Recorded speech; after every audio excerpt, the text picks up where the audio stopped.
Suspense. And the producer of radio's outstanding theater of thrills, the master of mystery and adventure, William N. Robeson. Almost every malefactor starts yelling, "I was framed," as soon as the law puts the arm on him. And sometimes they have been. Nobody will ever know how many inmates of state's prisons are there because of circumstantial evidence. Of such a one is our story concerned. Listen then as Charles McGraw stars in The Silver Frame, which begins in exactly 1 minute. Another visit with Joe and Daphne Forsythe. Joe, honey. Uh-huh. Joe, darling, put down the paper. I've got something important to ask you. Okay. Joe. All right. What? How many savings bonds do we have? What kind of a question is that? A good one. How many? I'm not sure. I'd have to count. And I'm reading the paper. Now, what do you want to know for? Have we got enough to make things comfortable for us? Very comfortable. That's why I buy on a payroll savings plan. A bond a month will give us quite a nest egg for the future. Enough for a college education? Eventually. But who's going to college? Our children, silly. We don't have any yet. Oh? What do you mean, oh? Better buy some more bonds, honey. Daphne, you mean? We've got a new investment. How about that? And now, The Silver Frame, starring Charles McGraw. A tale well calculated to keep you in suspense. They checked me out with the $10 bill and the $22.50 suit that the taxpayers give you when you leave. I took a quick look back at the place where I'd left 2.5 years of my life in a cell. Just because a Southern California district attorney had to have a pigeon in a hurry once. Had to bad enough to frame a guy and get a conviction his favorite way. Circumstantial evidence. I started walking. Just walking with no walls or iron bars or guys with sawed-off shotguns to stop me. And somebody yelled after me. It was a reporter. A little rat named Melvin Lester who'd crucify his own mother to get a headline. I kept on walking. Steve, wait a minute. I got nothing to say to you, or the crummy rag you work for, or the morons that read it. All right. Can't you let bygones be bygones?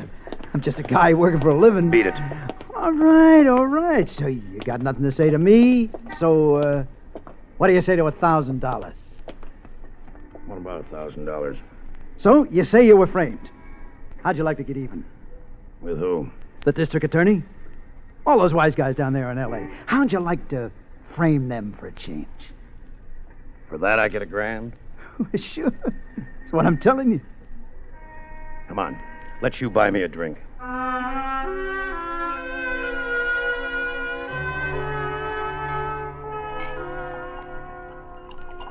First bell to booze in more than 2 years. Okay, what's the pitch, Melvin? Well, there's been quite a lot of cases like yours lately. Circumstantial evidence. The DA looking for quick convictions and building himself up for the election, you know. Yeah, I know. So my publisher's tangled with the DA a couple of times already, so we want to lower the boom on him. That's where you come in. How? Like this. There's a dame, see? What dame? Well, that's all arranged. You pay her a little social visit, see? You cut yourself a little with a butcher knife or something, and there's blood, she screams, you beat it. But you leave your hat and your driver's license. I don't have one. So we'll get you one. The neighbors hear the scream. They see your car driving out the driveway. They call the cops. Now, the cops don't find the body, of course, but they find blood in your car. Yeah, go on. They pinch you, and you tell a straight story. The blood is an accident. Then you had a quarrel, and she started to yell, and you left. But they don't believe you. They book you on suspicion of murder, and we play it up big. Cops picking on ex-con, you know, that angle. You sweat it out, and you clam up. What happens to the dame? 2 days later, the dame comes back from Palm Springs, and we splash it all over the front page. Her story, your story, circumstantial evidence, again. We bring up all the other cases. We just keep right after them. In a week, the DA don't even dare show his face on the street. He's dead. Finished. Well, how do you like it? I like it.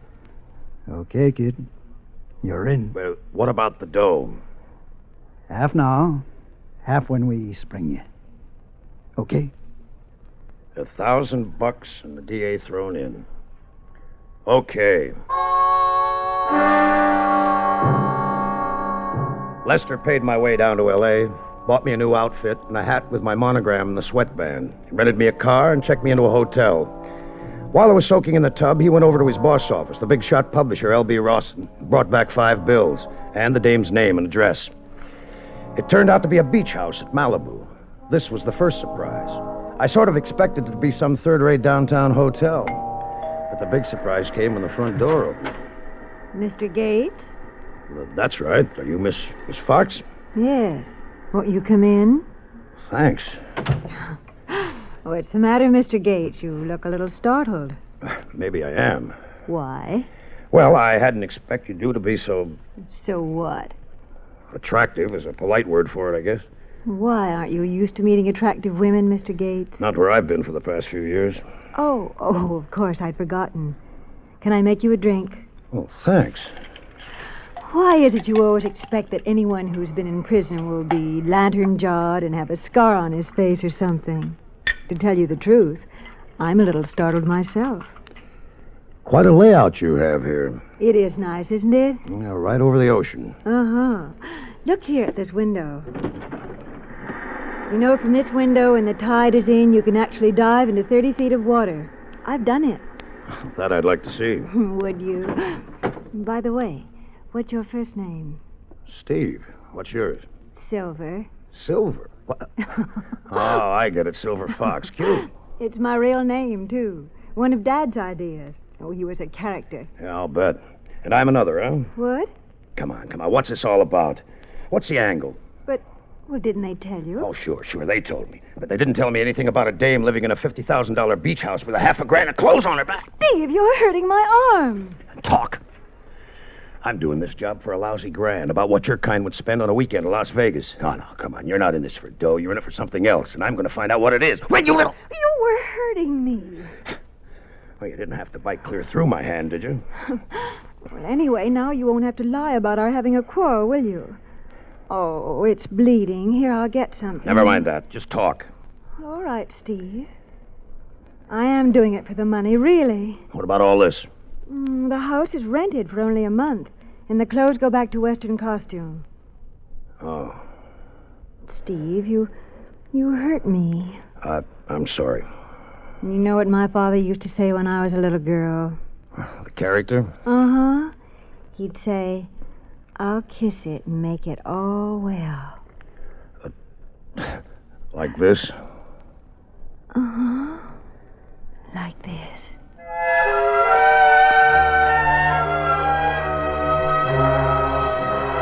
It must have been a couple of hours later when we heard the car that was supposed to pick her up blowing its horn down the road. And I let her out the front way as quietly as I could and went back to finish up the rest of the job. I knocked over a couple of chairs and shoved the furniture around some to make it look as though she'd put up a good fight. Then I threw my new hat with the initials in the band over in the corner and dropped the bloody handkerchief that I'd wrapped my hand in on the kitchen floor.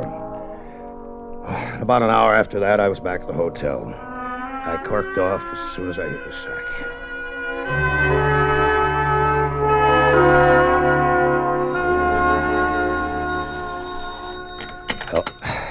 Hello? Hello? Excuse me. I must have the wrong number. Oh, what number do you want? Excuse me. It was already dawn, so I got up a little later. I knew I was going to have a pretty busy day, and besides, I'd ordered all the morning papers, and I wanted to read about myself. When I opened the door to get them, there was a little guy standing out there. Oh, excuse me. I'm so sorry. That's all right. Excuse me. I looked after him for a second because his voice sounded exactly like the one who'd wakened me on the phone. So what? I went back to bed with the papers. Sure enough, there it was, right on the front page, how a young woman tentatively identified as Miss Silver Fox had been murdered in a swank Malibu beach house, and how the police expected an arrest momentarily. And how the remains, charred almost beyond recognition, had been found in the incinerator. That's what it said, right there in black type. They'd found her body. I was still lying there, shaking and looking at the ceiling when the DA came for me. All right, Gates. Let's go downtown and talk it over.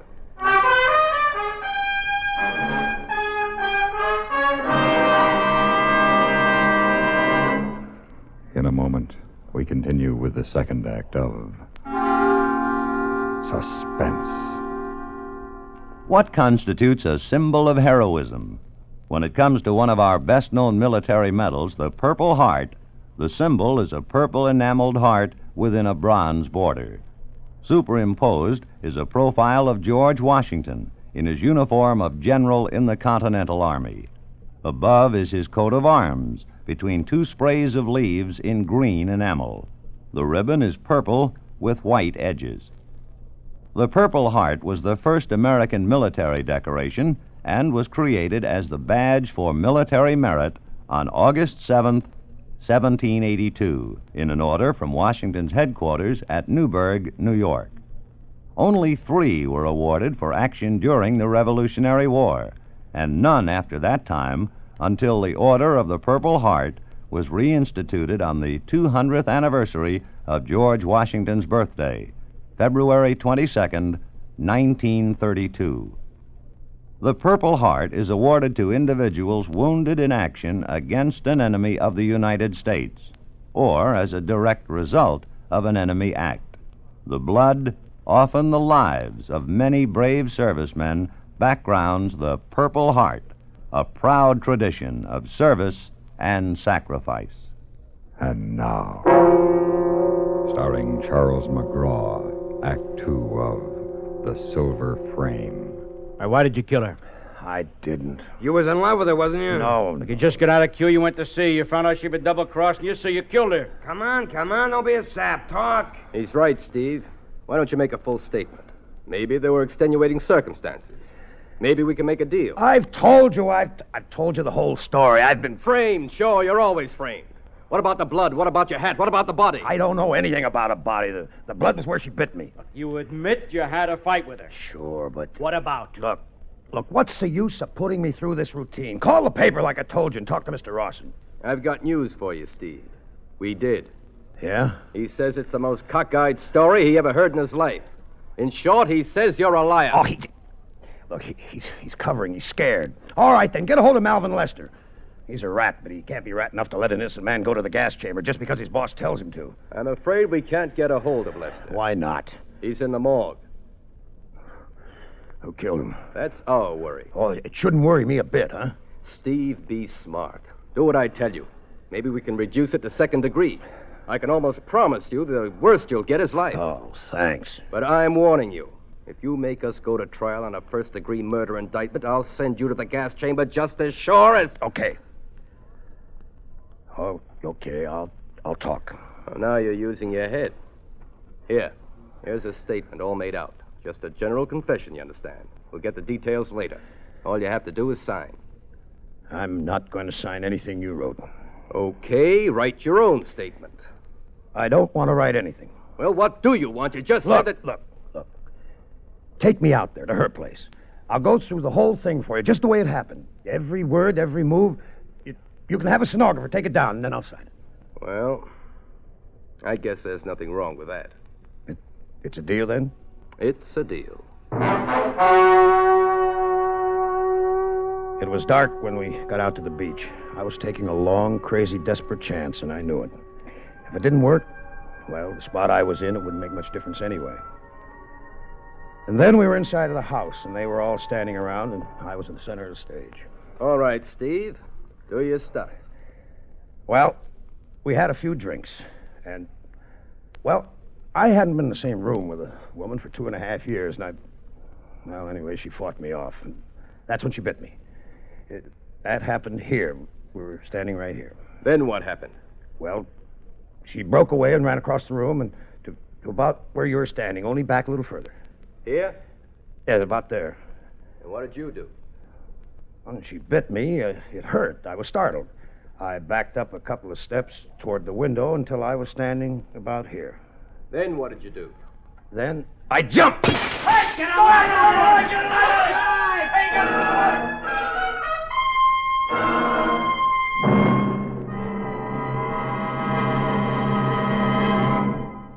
In just a moment, we continue with the third act of Suspense.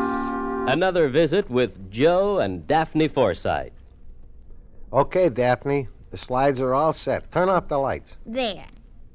Oh, Joe, isn't that pretty? Where was that? That was Vale Pass on the Grand Divide. Remember how hard the wind blew? I certainly do, and it was cold, too. Next time we go on a vacation, let's get an earlier start. Well, we saved money by waiting till fall. Remember this one? Oh, sure. That Zion National Park. Oh, it was lovely. We sure had a lot of fun on that trip. It was worth the money. It was a good investment, all right. Almost as good as savings bonds. There you go again. Well, I just can't get over how good a bargain they are. We women like bargains, you know. Oh, I know that. And $4 back for every 3 invested is a pretty good bargain. Right. Oh, was that where I fed the bear? Yeah, that's Yosemite.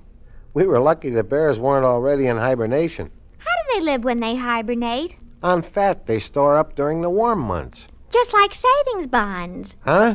Well, you buy a saving bond a month, right? Yeah. And it's a great way to save, the way those bonds rack up interest, right? Right. So we're just like the bears. We're storing up fat for our future use at interest rates that give us $4 at maturity for every 3 invested. A very interesting idea. You can learn a lot from nature. Yeah, just imagine Smokey the Bear selling savings bonds. Oh, Joe, show the slides. And now, starring Charles McGraw, Act 3 of The Silver Frame. One thing I can do is swim, and, brother, I did some plain and fancy swimming that night. Even with my clothes on, I must have made 30 yards underwater before I had to come up for air. I could see them running around with flashlights on the beach, but out where I was, it was dark as a pocket. There were only 5 of them. They couldn't cover the whole beach. I made for a little rocky point about 100 yards north and pulled myself out of the water. I could see the flashlights all huddled together down by the house, and I started crawling up the embankment to the road. At the top, I stopped for a second or two listening, and then poked my head over the edge. And right into the face of the little man I'd seen that morning in my hotel. I grabbed him hard. Please, don't. Make a sound and I'll kill you. I won't. I want to help you. That's why I'm here. You got a car? Of course, right here. Right by the side of the road. Then head for it. I'll be right behind you. One funny move and I'll break your neck, and I mean it. Yeah. Oh, follow me. Here's the car. You see? Yeah. Well, get in. Hurry. Oh, boy. You sure led me some wild goose chase today. Uptown, downtown, out to the beach, and then you jump out the window into the ocean. Oh, boy, I sure earned my money today. From who? Who pays you your money? Well, the person I work for. Who's that? Well, someone who's interested in your welfare. Oh, come on. What's behind all this? Please, Mr. Gates, if you'll just be patient a little longer, I promise you that where I'm taking you, you'll get all the answers. After climbing up through the Malibu Mountains for a quarter of an hour, we turned in at a big iron gate and drove through about 3 acres of estate. I had a hunch whose place it was, and the house made the hunch look even better. Big and impressive and strictly top bracket. Milton rang the bell, but when the door opened, my hunch blew higher than a kite. Because standing there was the girl I was supposed to have murdered, Silver Fox. Steve. He escaped out of the beach house. Don't let that man in here. Don't be silly, darling. We've got to let him in now. I kind of thought I'd find you here, Mr. Rawson. It is Mr. Rawson, the eminent publisher, isn't it? I don't know who you are. I don't know what you're talking about. I think you do. We better kill him now, Mr. Rawson. That's the best thing to do. That's why I brought him here. You put away that gun, Milton, and stop acting childish. All right, now. Just for openers, who's Milton? Well, let's say he's my brother. All right, let's. You're very foolish not to let me kill him now. He's a very dangerous man. Please, don't talk about things like that. Well, Steve, it looks as though we'll have to come to some sort of an arrangement. You want to tell me about it? Yes. You see, Charlie, that is Mr. Rawson. Well, he's been very good to me for the last year or so. And the house was rented and the clothes go back to Western costume. Well, you don't expect a girl to tell a man everything the first time she meets him, do you? Okay, so he's been very good to you. Yes. In fact, he even insured my life and made my brother Milton the beneficiary. For how much? $300,000. Gates, I swear to you I knew nothing about this. The proposition that Lester put to you was absolutely genuine. Well, maybe it was to start with. But, Mr. Rawson, I think I could make a pretty accurate guess as to who suggested the little stunt of framing the DA. It was Silver, wasn't it? Yes, it was. I thought so. She's a very smart girl, this one. By the way, what happened to your reporter, Malvin Lester? Who can trust a man like Lester? Something had to happen to him. And the girl in the incinerator? it's just a girl, a friend of mine. Nobody, really. So you kids collect the insurance and I hold the bag. Is that the way you want it, Mr. Rawson? No. I had no idea Silver would do a thing like this. How long do you think an old goat like you is going to hold a doll like this when once she gets her hands on heavy dough? Steve? I think we can settle this, Mr. Rawson. Of course, there's been a couple of murders. Before we can get the cops off her necks, they're going to want somebody to pay for them. If it's money, I can easily... No can do. Not a murder rap. They'll want a victim. A patsy. I don't understand. Why not Milton here? He actually did the killings. Why, All right. I warned you. Duck, Steve. Thanks, baby. You really have got everything, haven't you? Even your own gun. Well, a girl needs protection sometimes. Well, there's our patsy.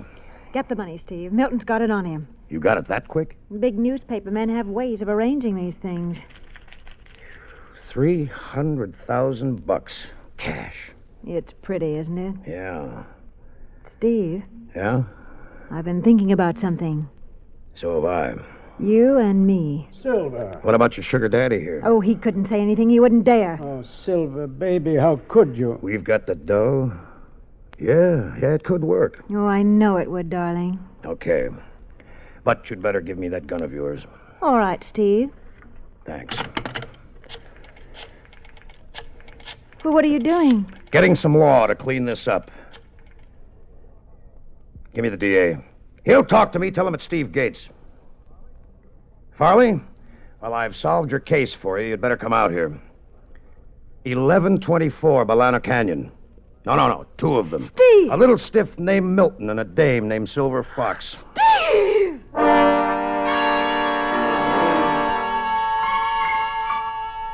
I got drunk the night she went to the gas chamber, but I couldn't get drunk enough. I heard all the reports on the radio. And you know the funny thing? Right up to the last minute, she was still saying she'd been framed.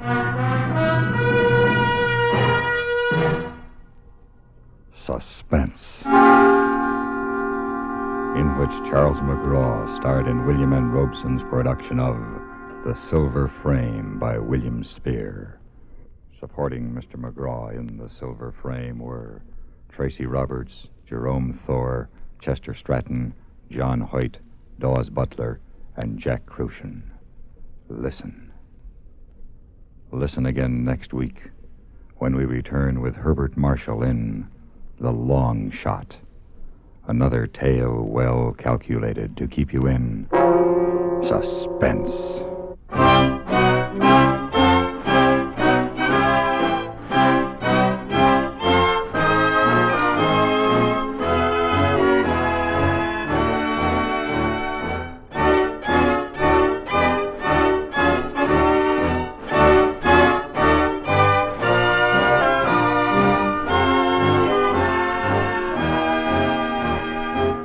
Suspense has been brought to you through the worldwide facilities of the United States Armed Forces Radio and Television Service.